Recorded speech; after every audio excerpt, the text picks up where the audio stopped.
Сол мен бақытты болайын деп шықпаған тұрмысқа. Қалай шыққан Шолпан? Айтыңызшы. Бақытты қылайын деп. Жоқ, ол да негіз бәрі неге сөздер екен ғой бұлардың бәрі. Кейіннен пайда болған жасанды сөздер. Бақытты болайын, бақытты қылайын деп. Өсірейін, өнерейін деп. Ол келін ол үлкен әулетке ол соншама кім ол соншама ол бақытты не бақытсыз қылатын деп. Үлкен әулет мысалы. Құдай ғой. Құдай ма сонда келін деген? Ол бір әулет бақытты не бақытсыз қылатын.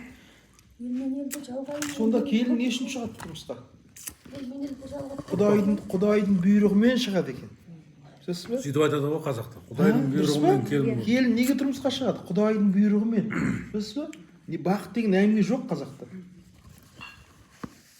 Құдайдың бұйрығымен шығу керек. Онда тұрмысқа шықпайған. Құдайдың бұйрығын орындамаған адам ол.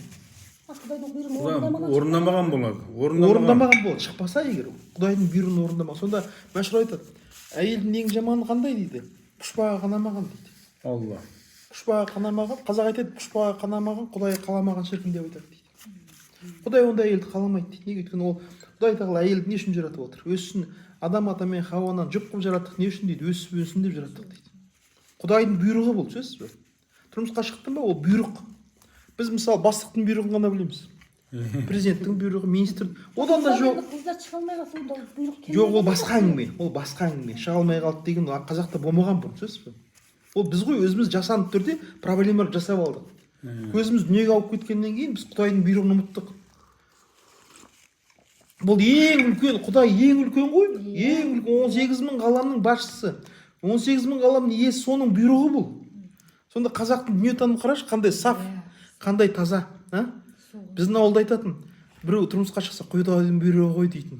Сонда өздері айтады оны сөз. Сонда мәшһүр айтады, қазақ деген қызық халық, өзі айтады, өзі түсінбейді.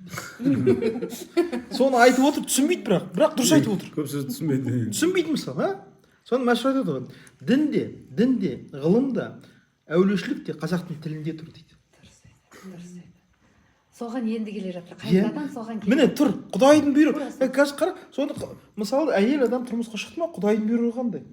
Хауананы не үшін жаратты? Хауананы адам ата көмекші үшін жаратқан. Құдай сізге бұйрық берді, міне. Тұрмысқа шықты, ана күйеуіңе көмекші бол деп тұр.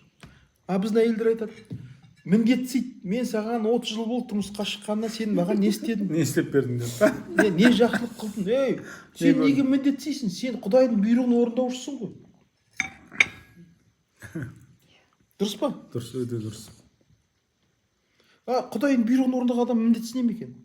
Сен керісінше Құдайдың бұйрығын орындасаң, Құдайдың ризашылығына ие боласың. Құдай айтып отыр, күйеуіңе қызмет қыл. Күйеуіңе қызмет қылсаң, менің ризашылығыма ие боласың. Жәннатқа кіргіземін деді ғой. Иә, күйеуің